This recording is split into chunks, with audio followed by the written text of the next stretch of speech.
I decided to continue the broadcast, pretending the call had never happened. But something felt wrong. The studio lights flickered even though they had been fine before. The air felt colder. On the computer screen, the sound waves moved on their own, as if there was a sound that my ears couldn't hear. I tried to stay calm and read the messages from listeners. However, when I opened my email, there was one message that almost made me drop my coffee. From aldi1989@gmail.com. Subject: I'm still here, Maz. I stared at the screen, breathing heavily. Aldi was dead. I had attended his funeral myself. But in the email, there was only one line: "Come to our old place." I knew the place. An old warehouse on the outskirts of town, where Aldi and I used to play as kids. The place where he had his accident. And for the first time in my life, I felt afraid to go home that night.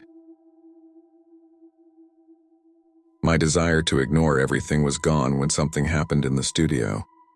As I was preparing to end the broadcast, the computer screen suddenly showed sound waves again. I didn't speak. There was no sound in the room, but the sound graph moved, like someone was talking in the air.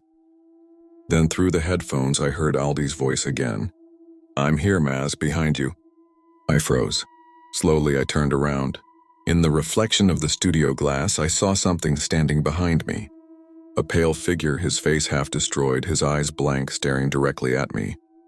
Before I could scream, all the lights went out. And I heard the voice again. "Don't be afraid, Maz, I just want to go home." I couldn't sleep that night. The email from Aldi was still on my phone. The voice in the studio was still ringing in my head. And I knew there was only one way to end this. I had to go to that old warehouse. The path to the warehouse was dark and quiet. The wind blew cold, carrying the scent of wet earth and something rotten. I turned on the flashlight, stepping into the dusty building. Then I saw it. In the corner of the room, there was something on the floor. A shallow grave. My heart almost stopped when I saw a skull, partially covered in dirt, with a very familiar cloth. The cloth Aldi wore when he died. His voice sounded again right in my ear. "Now you know, Maz, I never left. I'm still here. Please bury me properly."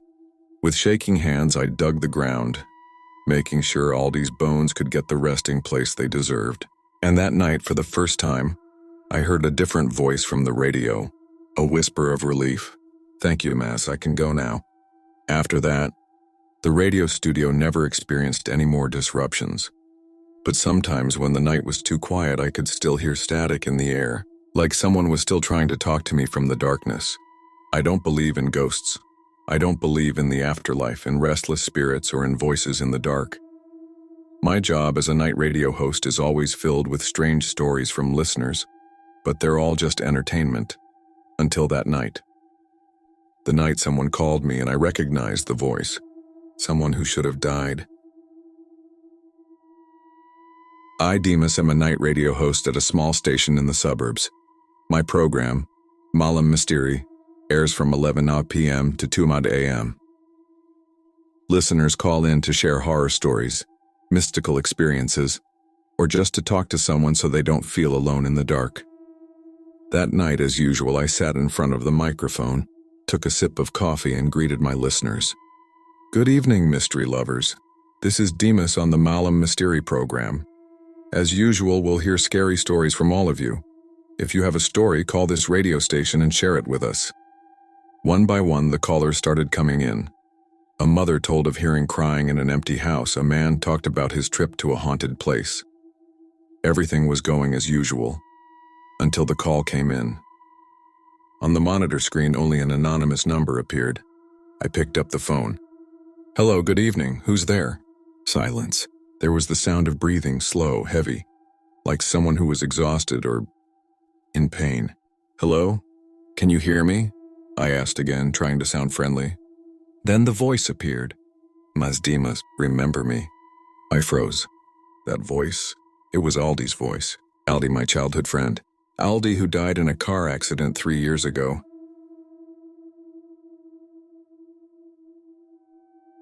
My heart beat faster.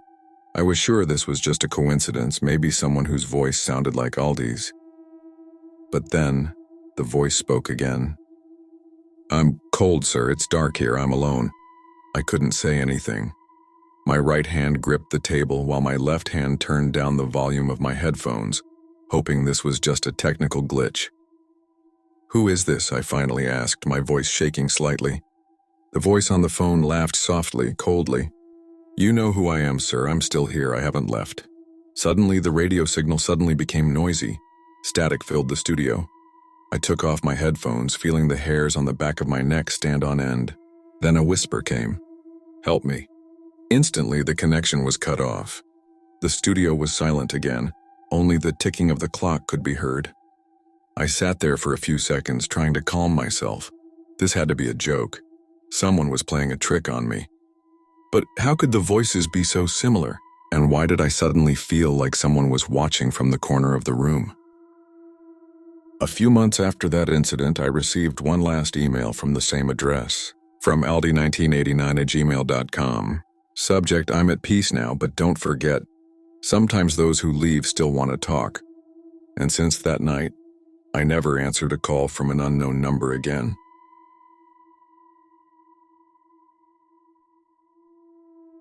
I never believed in ghost stories. The world was scary enough with all the problems of life without having to add supernatural stories to it. However, what happened that night at the fast food restaurant where I worked made me think twice. My name is Ethan. I work as a cashier at a fast food restaurant on the outskirts of town.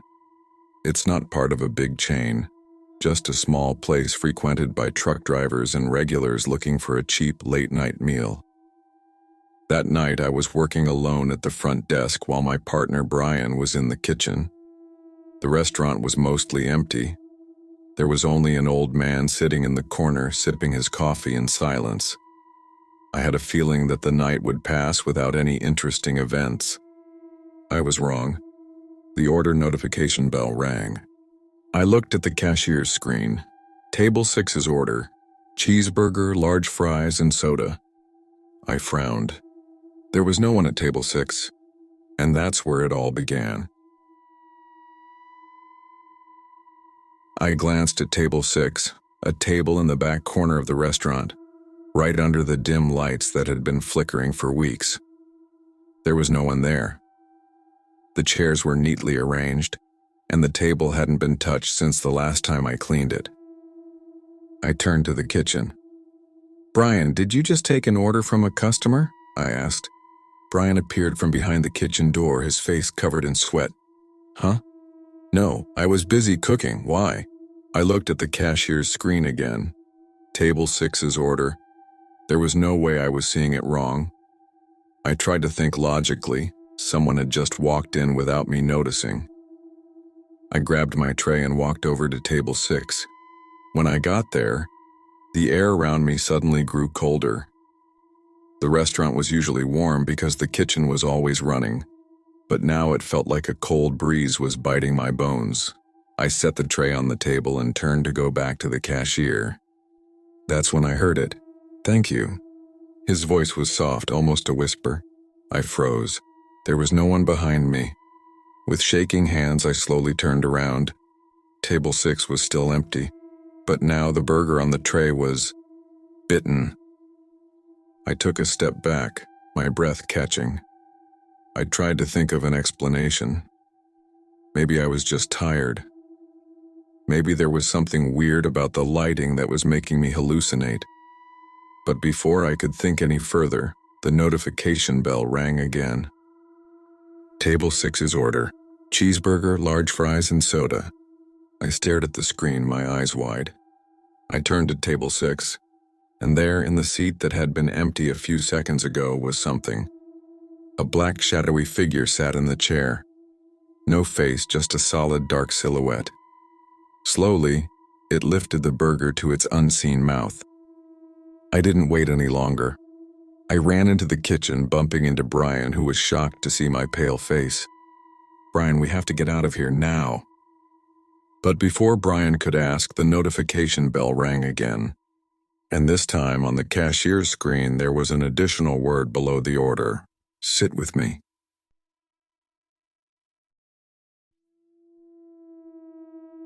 Brian looked at me in confusion. What happened, Ethan? I pointed to the cashier's screen, which was still displaying the strange order. Brian read the writing on the screen, then turned toward table 6. His face turned tense. I'm not kidding, Brian, there's something there.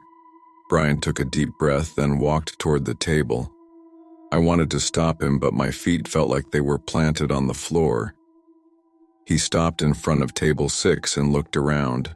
Hello? He said softly. Silence. I saw Brian reach out to touch the bitten burger.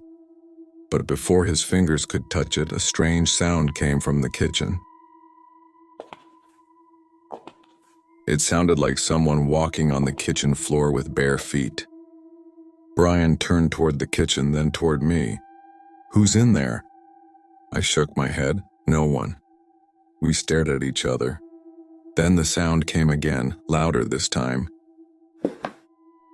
It sounded like someone's heavy footsteps dragging across the floor. Heart pounding, Brian reached for the kitchen knife on the counter. He walked cautiously toward the kitchen. I followed behind him, though every fiber of my being told us to run. Brian slowly opened the kitchen door. No one was there, but the large refrigerator in the corner of the kitchen was slightly ajar. And inside, something. A tray of cheeseburgers, fries, and sodas. The exact same food as table 6's order. We hurried out of the kitchen, breathing heavily. Something is terribly wrong here, Brian said in a shaky voice. I stared at the cashier's screen. Table 6's order was still there. But now the text on the screen began to change. I'm hungry. I gripped the table. Who are you? I asked, knowing there would be no answer. But the screen changed again. I'm still here, I can't leave. Brian swallowed. We have to get out of here. But as we headed for the exit, something stopped us. The shadowy figure at table 6 stood up. It stared at us. And it started walking toward us. We don't remember how we got out of the restaurant that night. All we know is that the next morning, the owner of the restaurant met us with a confused look on his face. What happened to you guys? He asked. Why is the restaurant locked from the outside? Did you just leave it like that? Brian and I couldn't answer. We only knew one thing. We were never going back to that restaurant again. And from that night on, the restaurant received one strange order every night. Table 6's order. Cheeseburgers, large fries, and sodas. I was always the last one to leave the office. Not because I liked working overtime, but more because of my bad habit of procrastinating until the deadline was almost impossible to meet. Tonight, the office building was almost empty. Only the sound of the air conditioner and the clicking of my keyboard could still be heard. The lights in the hallway were dim, leaving only the cold light from my monitor and desk still brightly lit. As I lifted my head to stretch my stiff neck, my eyes caught something on the next table. A stack of papers that I didn't remember being there before. It wasn't mine. I was sure because the table used to belong to a coworker who had long since resigned. Curiosity drove me to reach for one of the sheets on top. The paper looked old and yellowed, but the handwriting on it was still clearly legible. Overtime memo, February 3rd, 1997. I frowned. That was impossible. I've been working here since 2020, and this building was only renovated about 5 years ago. There was no way there would be a work memo from more than 2 decades ago. However, the more I read, the more goosebumps I felt. My hands trembled as I opened the memo. The writing was neat, but there were ink scribbles that seemed to have been written in a hurry. The project report is almost finished. However, something is wrong. I heard a sound from the archive room even though I was sure I was the only one here. I will check and return to work. If anyone finds this memo, please tell Mr. Rudy. I'm afraid I won't have time to finish my work. At the bottom of the memo, the author's name was written, Dian Wijaya. Dian Wijaya. The name sounded foreign, but somehow it felt familiar. I hurriedly opened my laptop and searched in the old employee folder. However, there were no results. Curious, I opened my browser and typed her name into the search. And that's where I found her. News article from 1997. An employee was found dead in the office archives room in the early hours of the morning. The cause of death is still a mystery, but the look of terror on his face suggests he may have experienced something terrible before he died. I paused, feeling the hairs on the back of my neck stand on end. The archives room was right down the hall from where I was sitting now.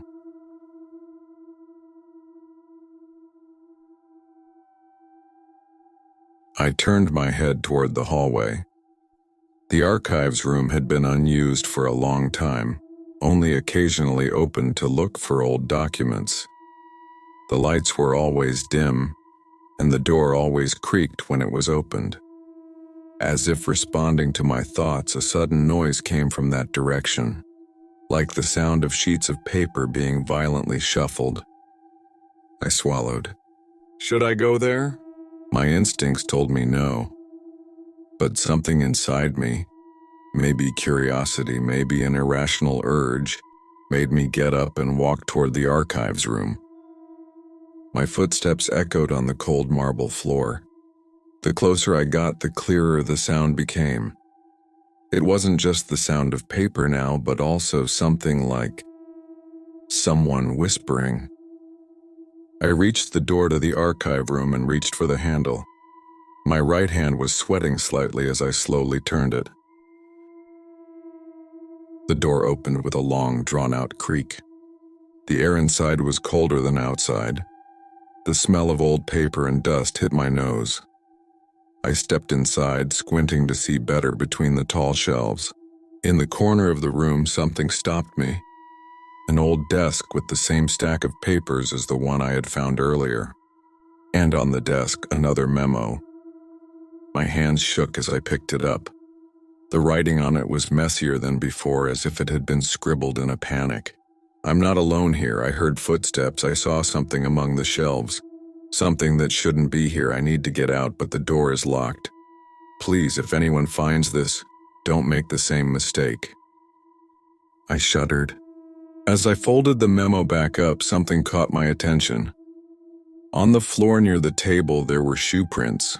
They looked wet, as if they had just been made. And they were leading behind me. I turned quickly, but there was no one there.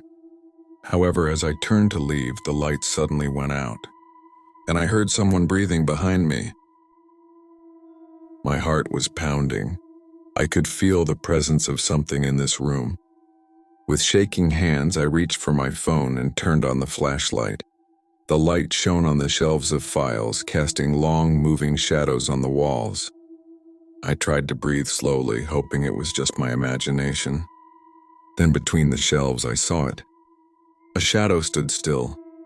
Its figure was blurry, but I could see its eyes, two empty black holes staring straight at me. I couldn't move. The shadow began to walk silently toward me. I wanted to scream, wanted to run, but my body felt stiff. Then something even more terrifying happened. The shadow opened its mouth and a whispering voice sounded around me. "You found the memo." I don't remember how I got out of the archives room that night. All I know is when I woke up, I was in the lobby of the building, my breath short, the memo still in my hand. The next day, I resigned. However, before I left, I asked the janitor about the name Dian Wijaya.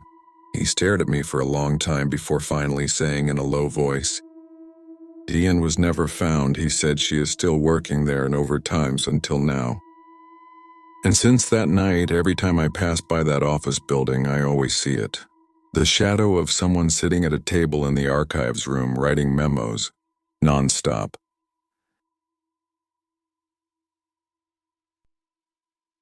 I've been working as a security guard at St. Anthony's Hospital for almost 5 years. The hospital dates back to the early 20th century and is known for its spooky old buildings. But to me, that was just empty talk. Until that night, I began to realize that something was lurking in the morgue. It was a cold and quiet night. I was sitting in the security room watching the CCTV screens. Every corner of the hospital seemed normal, except for one. The camera in front of the morgue showed something strange. The iron door that was usually tightly closed seemed slightly ajar. There had been no reports of bodies being moved tonight.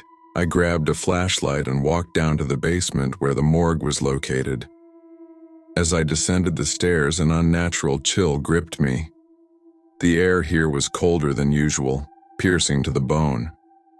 I could hear my footsteps echoing down the narrow hallway, but I felt as if something was following me. When I reached the morgue door, I could see that the room was dimly lit. The lights flickered as if there was an electrical fault. I pushed the door open carefully. Inside, rows of corpse drawers lined the walls neatly. However, there was one drawer that was slightly ajar. I approached it cautiously. Slowly, I pulled the drawer wider, and inside, a corpse that should have been shrouded, but its face looked like it had just opened its eyes. I jumped back, my heart pounding. I stared at the corpse in horror. Its open eyes were blankly staring at the ceiling, its mouth slightly agape. But the strangest thing was, saliva was dripping from the corner of its mouth. "No way," I muttered. "Corpses can't produce saliva." Suddenly, a creaking sound was heard from behind me. I turned around quickly. One of the other corpse drawers was also slightly ajar. And then, a faint sound came from inside the drawer. A sound like a whisper. I backed away slowly, trying to convince myself that this was just a mind game. However, just as I was about to leave the room, the light suddenly went out. It was dark. I froze in place. Only the sound of my breathing could be heard, and then something touched my shoulder. I jumped back, turning on the flashlight with shaking hands, but there was no one there. I shone the light in every direction, making sure I was alone. But I was wrong. Out of the corner of my eye, I saw something moving on the floor. I shone the flashlight there. An old man in a hospital gown crawled out from under one of the autopsy tables. His skin was pale blue. His eyes were blank and his lips were moving, as if trying to speak. "Why are you here?" His voice was hoarse and barely audible. I wanted to run, but my body wouldn't move. The man crawled closer, his thin, wrinkled hands gripping my ankles. I screamed, kicking him with all my might until he fell to the floor. But his body vanished as soon as it hit the tile. I couldn't take it anymore. I got out of there as fast as I could, closing the metal door behind me. However, as I turned to leave, I saw something on the CCTV screen outside the morgue. The door I had just closed slowly opened again, though there was no one there. I ran to the security room, trying to contact the supervisor, but the phone was completely dead. The CCTV screen began to crackle, and the picture was blurry. However, amidst the distraction, I saw something on the screen. The old man from earlier was now standing in the middle of the hospital hallway, staring straight into the camera. He didn't move. He just stood there with his head slightly tilted as if he was observing something. I felt nauseous. This couldn't be real. I touched the screen, hoping it was just a technical glitch, but then his eyes suddenly moved, staring straight at me through the screen.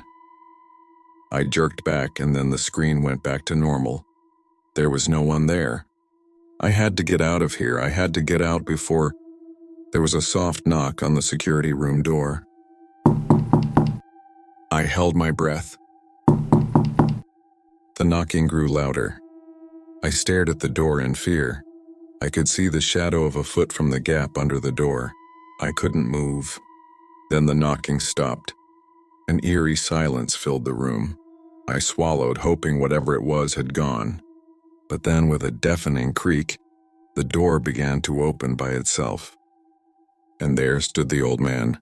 His mouth was open, making a horrifying sound that was not human. The next day, the security team found me unconscious in the security room, shaking nonstop.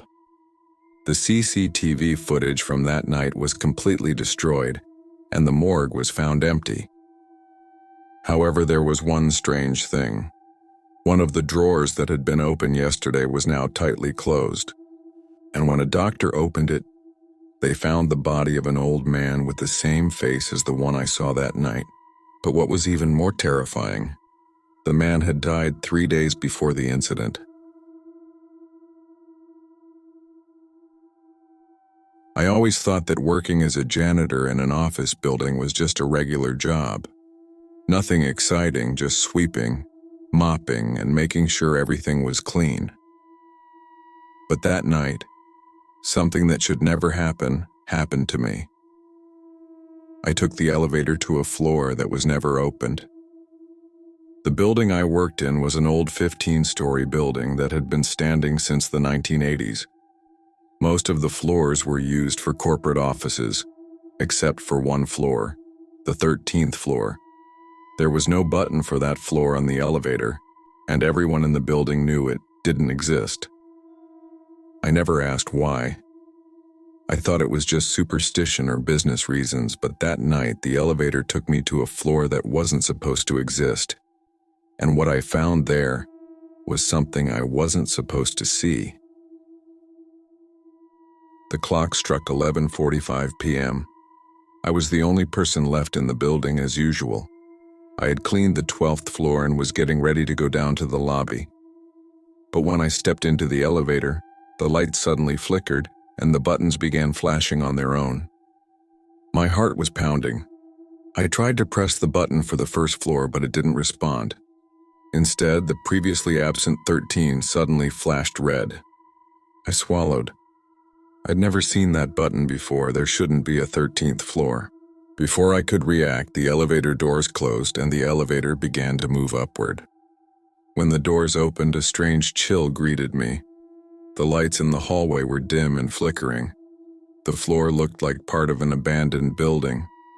The walls were dusty, the wallpaper was peeling, and the air inside smelled musty and something even more putrid, like rotting flesh. I knew I should stay in the elevator and go back down, but something pulled me to step outside. As soon as I crossed the threshold, the elevator behind me made a ting and closed by itself. I was trapped. I tried to press the elevator button to open the doors again, but it didn't respond. The indicator lights above it were off. I turned around, staring at the long hallway in front of me. There was no sign of life, no sound, no movement. But I could feel something here. I wasn't alone. The hallway had several doors on either side, all of them tightly shut. I tried knocking on one of the doors, but there was no answer. I tried pulling the handle, but the door was locked. As I walked further, I began to notice something strange. Every time I passed a door, it was the same number. I felt like I had walked quite a distance, but the hallway was endless. I tried to turn around and go back to the elevator, but the hallway behind me changed. There were more doors now, and they were all slightly ajar, as if inviting me to look inside. My chest and throat felt heavy. I didn't want to look inside any of the rooms, but I knew I had no choice. I swallowed, then peered into one of the rooms. The room was empty. At least that's what I thought at first. The floor was dusty with old, rotting tables. There were a few chairs that had fallen to the floor. There were no windows, just a dim, flickering light. But as I stepped in a little, I saw something in the corner of the room. It was a human figure, or something that resembled a human. Its body was emaciated with pale grayish skin. Its head was tilted to one side and its eyes were empty. A pair of pitch-black orbs stared straight at me. I froze. The figure was smiling. Its lips were torn all the way to its cheeks, revealing sharp teeth that no human should have. I backed away in panic and the door to the room suddenly slammed shut. Voices began to come from the other room. Whispers. Soft laughter. I wasn't alone on this floor. I ran down the hall trying to find a way out. But every time I passed a door that was once closed, it opened. I could feel the gazes from inside the rooms. They were watching me. I heard footsteps behind me, fast and erratic. I didn't dare turn around. At the end of the hall, I saw something that made my blood run cold. A large mirror. And in the mirror, I saw myself, but not the me now. I saw myself in the future, stained with blood, with my face covered in wounds and my eyes empty like the creature in the room. I screamed. Suddenly, something grabbed my leg. I fell to the floor. Something dragged me back into the dark hall. I tried to claw at the floor, kick, scream, but the whispering voices grew louder. "Don't go. Stay here with us." I felt cold hands gripping my body. I tried to scream again, but no sound came out. Then, everything went black. In the morning, the security guard found the elevator on the first floor open. Inside, they found an abandoned janitor's uniform, but there was no sign of him. The CCTV footage showed something strange. I entered the elevator as usual. But when the elevator doors opened on the next floor, the footage showed only an empty hallway. I was gone. And to this day, no one knows where I went. Maybe I'm still there, on a floor I shouldn't be, with them. I never believed in ghost stories. For me, they were just the imagination of people who were too tired or too scared. However, my belief changed since I started working as a barista at a 24-hour coffee shop in the suburbs.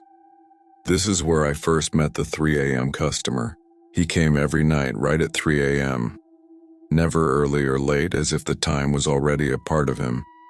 His face was pale, his body was thin, and his eyes were like deep black holes.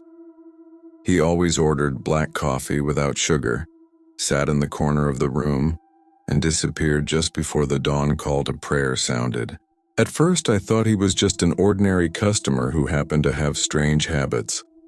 However, the longer I worked here, the more inexplicable things happened around him. I should have stopped trying to find out.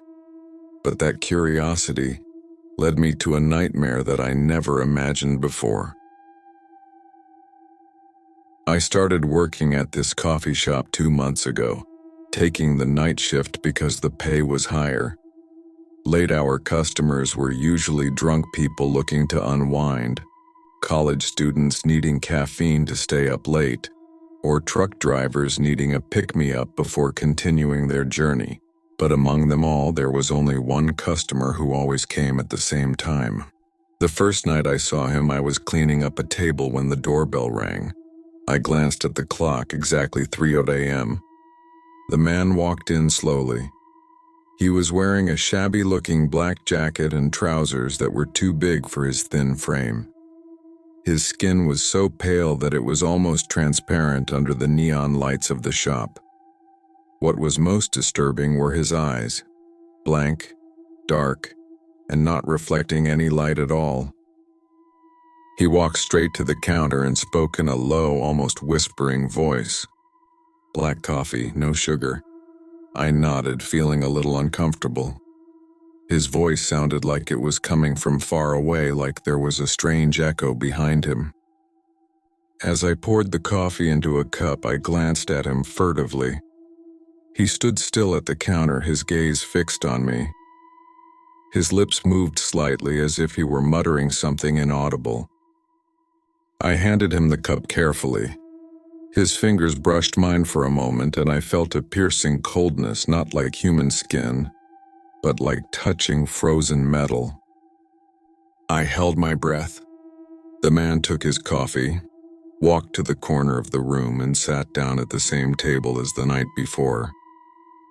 But when I turned to the counter to get some money, then looked back at him, he was gone. I tried to ignore the strangeness. Maybe he was just a weirdo who liked to joke around, but the nights that followed, he kept coming. Always at 3 a.m., always ordering black coffee, always sitting in the same corner, and he always disappeared without a trace before I had a chance to see him leave. Curiosity began to gnaw at my mind. I started asking my coworkers who had been here longer. "Oh, that customer? He's been coming here for a long time, probably over 10 years. There was a barista who tried to talk to him, but he quit the next day." "I don't know why," said Randy, our shift supervisor, as he smoked a cigarette outside the shop. 10 years? I was surprised. "Yeah, and he still looks the same, never changed. Just as skinny, just as pale, just as scary." I couldn't ignore him anymore. I had to know who he really was. The next night, I set up my phone. When he came in and ordered coffee as usual, I secretly turned on the camera. I wanted to capture his image, to prove that he wasn't just a hallucination or a myth of an old employee. But when I opened the gallery to see the results, there was nothing. The place where he stood in the footage was empty. It was as if he had never existed. I started having nightmares.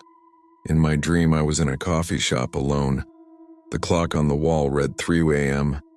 I heard the doorbell ring, but this time I couldn't see anyone coming in. However, I could feel it. The air turned cold. The smell of coffee turned into a pungent stench. The light above the counter flickered on and off, and whispers began to fill the room. "I'm here." I turned around, and in the corner of the shop I saw him, more terrifying than before. Her skin was paler, her eyes were more vacant, and her mouth moved slowly, muttering something in a language I couldn't understand. I woke up in a cold sweat, my breath coming in short gasps. But then I looked at the time on my phone. It was exactly 3 a.m., and from outside my apartment window, I saw someone standing on the sidewalk staring at me. That 3 a.m. customer had followed me home. I couldn't keep doing this. I had to get out of here. My last night at the coffee shop, I decided to do one last thing. Leave a cup of coffee for her in the corner, but this time with no one there. I placed a piece of paper next to the cup with the words, "Who are you?" I waited.